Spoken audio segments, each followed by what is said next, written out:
एक नगर में एक लड़का रहता था और उसका दिमाग बहुत तेज था और उसकी खासियत यह थी कि वह किसी भी चीज़ को बड़ी जल्दी और आसानी से सीख लेता था।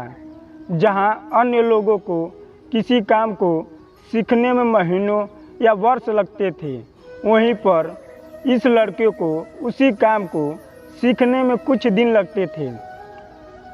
उसकी खातिर दूर दूर तक फैल गई थी और कहा जाने लगा था कि उस व्यक्ति के जितना बुद्धिमान कोई नहीं, परंतु वह व्यक्ति तो जानता था कि वह भीतर से क्या है। हर व्यक्ति जानता है कि वह भीतर से क्या है, चाहे वह बाहर से कुछ भी दिखाए। वह व्यक्ति भीतर से तो परेशान था, परंतु वह अपने अहंकार से अपने परेशानियों को ढकना चाहता था। दोस्तों, ज़्यादातर लोग ऐसा ही करते हैं और शो ऑफ इसका नाम है। वह व्यक्ति अपनी प्रसिद्धि को और बढ़ाने के लिए तरह तरह के काम सीख रहा था। वह चित्रकारी करना जानता था, वह मूर्ति बना सकता था और वह गीत गा सकता था और वह दुनिया जहान का हर वो काम सीख चुका था जो उसने अब तक देखा हुआ था। इसलिए उसे अपनी बुद्धिमत्ता पर अहंकार था, क्योंकि कोई भी साधारण आदमी एक काम कर सकता है या दो काम कर सकता है या ज़्यादा से ज़्यादा 3 काम कर सकता है, परंतु वो तो सैकड़ों काम कर सकता था और बहुत ही अच्छे से कर सकता था। इसलिए उसे अपनी बुद्धिमत्ता पर अहंकार था। वह इस बात को अंदर ही अंदर मान चुका था कि उसके जितना बुद्धिमान इस दुनिया में कोई भी नहीं। फिर एक दिन उसका सामना गौतम बुद्ध से होता है। उसे पहली बार एक ऐसा व्यक्ति दिखता है जिससे उसे ईर्ष्या होती है। अब तक उसने ऐसे लोग देखे हुए थे जो उससे ईर्ष्या करते थे और जहाँ ईर्ष्या होती है वहाँ तुलना होना निश्चित है। वह व्यक्ति अपनी तुलना गौतम बुद्ध के साथ करना शुरू कर देता है। वो देखता है कि बुद्ध के पास एक भिक्षा का कटोरा है, लेकिन उसके पास धन की कोई भी कमी नहीं। बुद्ध के वस्त्र तो साधारण से थे, परंतु उसके वस्त्र बहुत कीमती थे। बुद्ध तो जमीन पर नंगे पैर चलते थे, परंतु वो नंगे पैर नहीं चलता। इसी तरह से वो आदमी सैकड़ों चीज़ों से अपनी तुलना गौतम बुद्ध के साथ करने लगता है, परंतु हर तुलना के बाद वह पता है कि उसकी ईर्ष्या बुद्ध के प्रति 1% भी कम नहीं होती। वह व्यक्ति मन ही मन सोचता है कि मैं इस भिक्षु से अपनी तुलना क्यों कर रहा हूँ, जबकि मेरा जीवन में इसे 100 गुना बेहतर है। लोग भी बुद्ध का सम्मान कर रहे हैं। आखिर इसके भीतर ऐसा क्या है जो मुझ में नहीं है और जिसके कारण मेरे भीतर इसके प्रति ईर्ष्या है।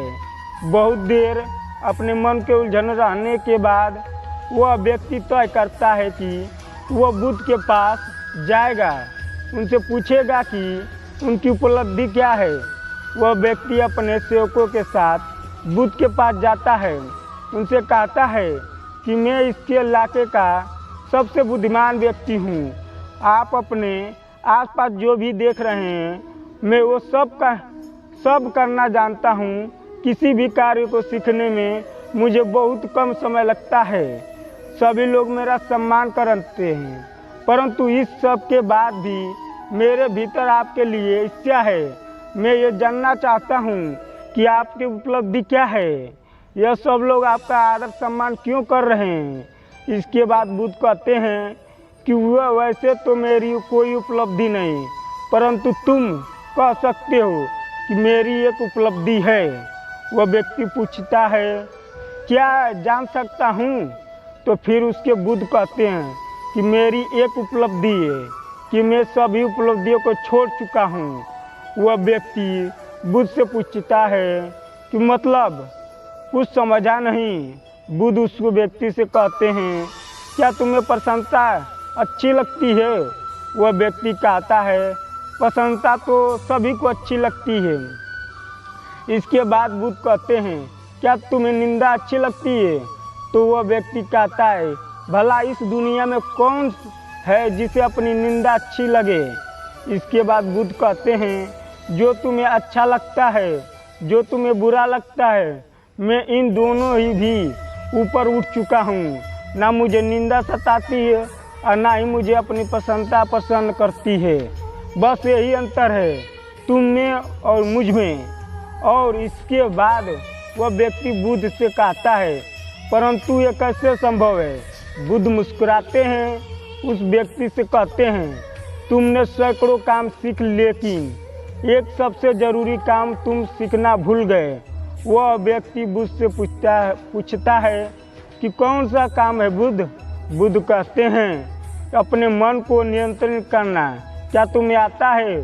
बुद्ध की यह बात सुनकर वह व्यक्ति समझ जाता है ईर्ष्या का यही कारण था।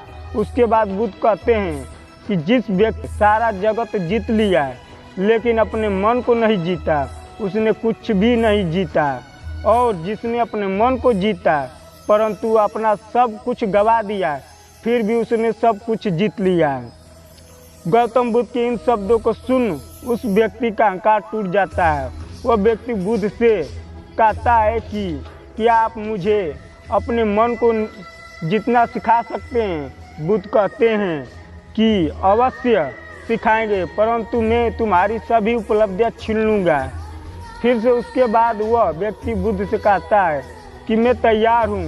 उस दिन से वह व्यक्ति ध्यान करना शुरू कर देता है, क्योंकि ध्यान ही वो तरीका है जिससे आप अपने मन को अपने वश में कर सकते हैं।